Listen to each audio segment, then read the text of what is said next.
Dedi ki, Azərbaycan SSR dövründə mədəniyyət. Bu, yəni biraz hardasa qarışıq mövzudur. Yəni daha çox belə deyək də, illər və hadisələr çox olduğu mövzudur. Amma bunu fərqli formatda deyəcəyik ki, izahı tam olsun. Biz ümumilikdə Azərbaycan SSR-nin katib vəzifələrinə götürəcək bu dərsin izahını verəndə. Necə izah veririk? Birincisi, veririk bizdə Mirzəcəfər Bağırovu deyirəm.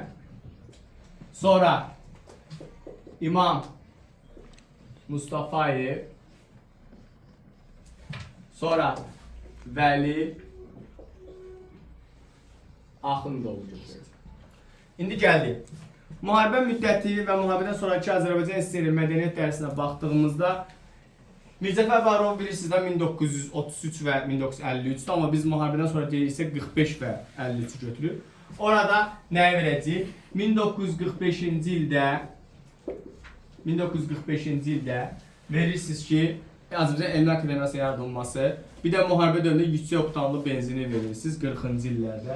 Sonra 1946 və 1947-ci illərdə siz verirsiniz burada Qobustanda və Mingəçevirdə arxeoloji qazıntılar idi. Yəni İshaq Salih Qazıyevin arxeoloji qazıntılarını verəcəksiniz bu hissədə. Yəni bu Mirzəcəfər Bağırovun 40-cı illərdə yəni mədəni hissələrini verirsiniz, mədəniyyət dövrünü verirsiniz, yəni 40-cı illərdə. Bu Mirzəcəfər Bağırovun dövründə baş verən hadisə olacaq.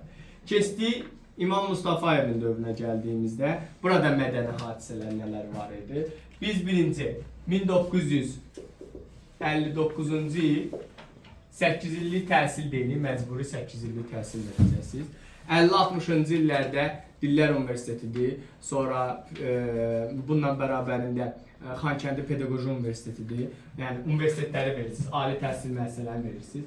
Onların açılmasıdır 50-ci illərdə. Sonra 1956-1958-ci illərdə siz verirsiniz burada nələri? 56-da Səməd Vurğun yubileyini, 58-də isə Məhəmməd Füzulinin 400 illik yubileyini verəcəksiniz 50-ci illərdə. Siz dərsi ümumilikdə özünü oxuyursunuz, amma bu seçmə kateqoriyanı qabağına yazırsınız da kimin dövründə baş verir bu hadisələr. Sonra 50-ci ildə Şamaxı Astrofizika Rəsədxanasının tikintisi başa çatacaqdı, 50-ci ildə Telestudiya tikintisi başa çatacaqdı, 50-ci ildə Tofiq Bayramov stadionu tikintisi başa çatacaqdı. Yəni bunların hamısı verirsiniz 50-ci illərdə. Memarlıq abiləndə içində qatırıq gedir, fərqi yoxdur. Bunları verirsiniz. 60-cı illərdə nə verəcəyik? 60-cı illərdə verirsiniz Ulduz jurnalı, Qobustan almanaxı, Heydər Babaya salam poeması, Heydər Babaya salam poeması. Sonra Bahar bayramı keçirilir. 67, 66, 68, 69-cu illərdə. Yəni bu hadisələrin hamısının belə deyək də xüsusiyyətləridir. Sonra 60-cı illərə baxdığımızda, Vəli Axundovun dövrünə baxdığımızda nələri verəcəyik? Bununla paraleldə 66-cı ildə məcburi 10 illik təhsildir. 10 illik təhsil olacaqdır burada. Yəni bu hissələri verirsiniz. Sonra burada nə var? 60-cı illər tikililər idi. Akademik şəhərciyi, universitet şəhərciyi, sonra bundan paraleldə Venesiya şəhərciyi olacaqdı. Memarlıq abidələrinə söhbət edir də. Bakı metropolitenin istifadəsi olacaqdı 60-cı illərdə. Bu da memarlıq abidəsi kimi, yəni tikililər gedir. Yəni bunların hamısını verirsiniz memarlıq abidələrinə 60-cı illərdə. Sonra nə deyəcəyik burada? Kinofilmlərə baxdığımızda, 50-ci illər kinofilmlərə baxdığımızda burada Qızma Günəşin altında, Bir məhəllədə iki qardaş, Uzaq sahillərdə kinofilmlər çəkiləcəkdir 50-ci illərdə. Məsələn, Bağırova baxdığımızda isə 1945-ci ildə Arşın Mallar kinofilmi olacaqdı. 50-ci ildə kinofilmlər dedik, 70-80 Heydər Əliyevdir, amma onu birazdan deyəcəm. Yəni bunları verirsiniz dövründə baş verən hadisələrə. Yəni Vəli Axundov dövründə baş verən hadisələr, mədəni tədbirlər 60-cı illər. 70-80-ci ilə gəndə Heydər Əliyev dövrü mədəni hadisələrə. Biz bayaqları bunu ümumiyyətlə saymışdıq. Şuşa mədəni qoruğunun yaradılması, Vaqifin mavzələrin yaradılması, sonra Hüseyn Cavidin nəşin gətirilməsi, Cəmşid Naxçıvanskada mədəniyyət məktəbinin yaradılması, sonra Sovet Azərbaycan SSR ensiklopediyasının yazılması, bundan paraleldə verəcəyimiz nələr var burada?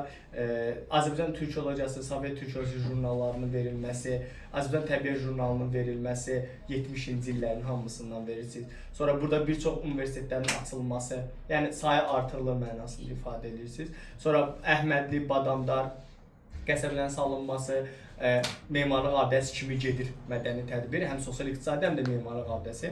Sonra verəcəksiniz burada bu Lenin sarayı var, indiki Edərəb sarayı var, bax odur. Sonra Azadlıq meydanının qabağında Fəvvarilər meydanı verirsiniz, Gülüstan sarayını verirsiniz, Zor parkı verirsiniz, Örtülü bazarı verirsiniz 70-80-ci illərdə.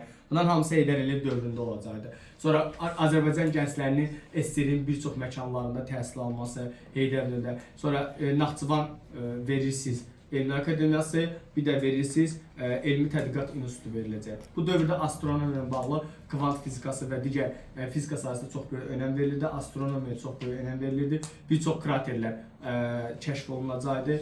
Sonra bəzi kraterlərə Azərbaycanda məsələn Şamaxı astrofizika adı verilmişdi və digər kraterlər adı veriləcəkdi. Yubileylərin keçiriləcəkdi, Heydər dövründə yazıçılar, şairlər.